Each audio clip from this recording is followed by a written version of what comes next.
Oke, setelah tadi kita belajar mengenai konsep struktur dasar dari bahasa pemrograman C, sekarang kita coba untuk mengimplementasikan konsep yang telah kita pelajari tadi ke dalam pengaplikasian secara langsung ke kode blocks. Oke, tadi kan bisa kita ingat ya, kalau ada dua bagian dari struktur dasar bahasa pemrograman C sendiri, yaitu yang pertama ada include ya, ini adalah bagian include.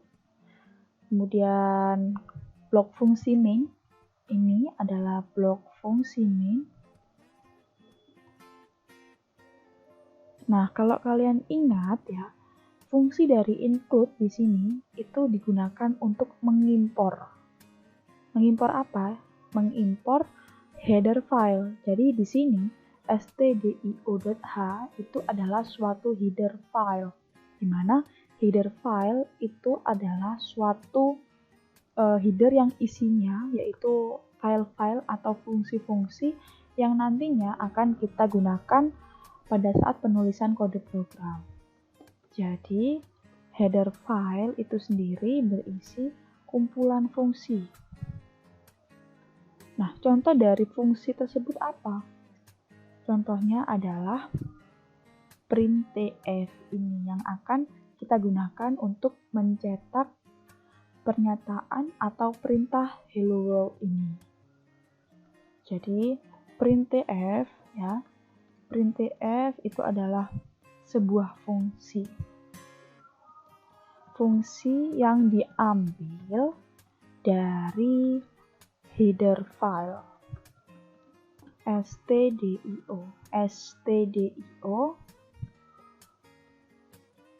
untuk mencetak ya, mencetak apa? Mencetak perintah gitu. Jadi supaya kata-kata atau kalimat ini bisa muncul ke konsol atau ke output ya, atau ke keluaran gitu, kita harus menggunakan fungsi printf seperti itu ya.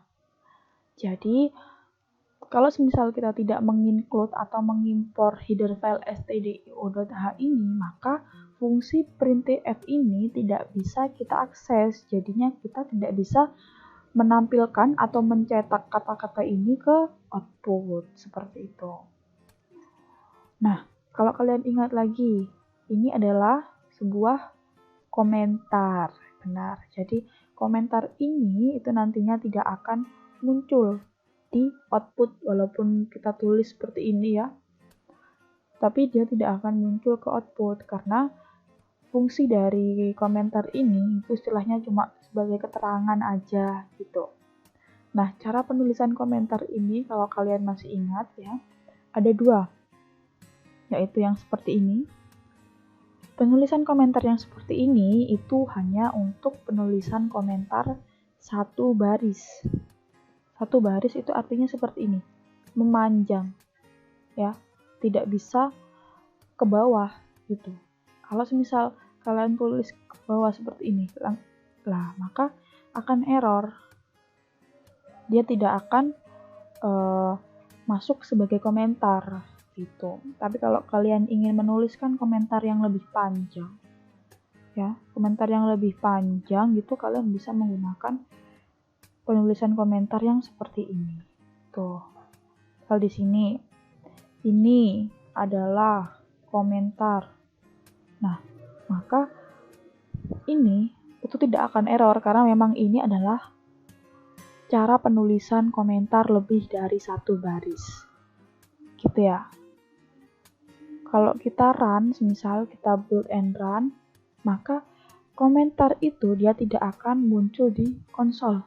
Ya, lihat, bisa dilihat ya. Tulisan-tulisan ini tidak akan muncul di output gitu. Oke. Karena komentar ini memang tidak akan diproses oleh program. Nah, kemudian ini ada \n.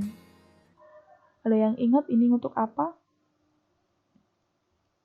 Jadi, \n ini gunanya untuk membuat suatu baris baru. Nah, ya kan? Jadi semisal ini ada hello world.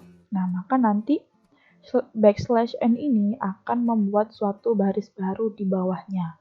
Jadi I am here ini akan ada di baris kedua setelah hello world. Kalau kita run, kalau kalian masih ingat ya di sini I am here itu akan ada di bagian bawah atau ada di baris baru. Jadi fungsi dari backslash n ini dia akan membuatkan suatu baris yang baru gitu. Kalau semisal slash atau backslash n ini kita hapus, gitu ya, maka tempat atau penulisan dari I am here itu tidak akan berada di bagian bawah hello world, tapi akan ada di samping, tidak di bawah. Itu ya. Oke, sampai sini paham ya. Kemudian ini ada integer main. Integer main ini adalah suatu tipe data. Integer ini adalah suatu tipe data yang nantinya secara lebih rinci akan dijelaskan di pertemuan selanjutnya. Oke, yang perlu kalian tahu konsep dari tipe data integer itu dia harus bernilai suatu angka bulat. Ya, jadi harus ada isinya. Maksudnya harus ada nilai baliknya gitu. Jadi ini kan integer main, ya kan? Nah, kemudian main ini kan akan mengeksekusi perintah printf ini kan untuk mencetak. Nah, setelah proses eksekusi ini selesai, maka nilai dari integer ini akan dikembalikan dengan nilai 0. Gitu. Jadi harus wajib ada return 0 ini. Karena kalau misal setelah pengeksekusian, maka nilai integer ini akan dikembalikan atau akan terisi ulang menjadi nilai 0. Gitu. Jadi istilahnya integer itu dia harus diisi dengan angka bulat. Jadi nilai 0 ini itu untuk mengembalikan nilai dari integer ini tadi gitu. Beda dengan void. Kalau void dia itu tidak harus ada isinya atau bahkan kosong gitu, tidak ada. Jadi kita tidak perlu mengisikan void ini dengan nilai apapun. Beda dengan integer tadi. Kalau integer kan harus ada isinya. Kalau void ini emang kosong atau tidak ada. Jadi kita tidak usah menuliskan return 0 ini atau tidak usah mengembalikan nilai void ini menjadi nilai apapun. Nah, mungkin sampai situ saja. Kalau misal masih belum paham bisa diulangi, bisa di replay lagi ya. Kalian bisa mengeksplorasi dari ekspresi-ekspresi ini, entah itu kalian bikin identitas diri atau bikin kata-kata apapun ya yang kalian pahami.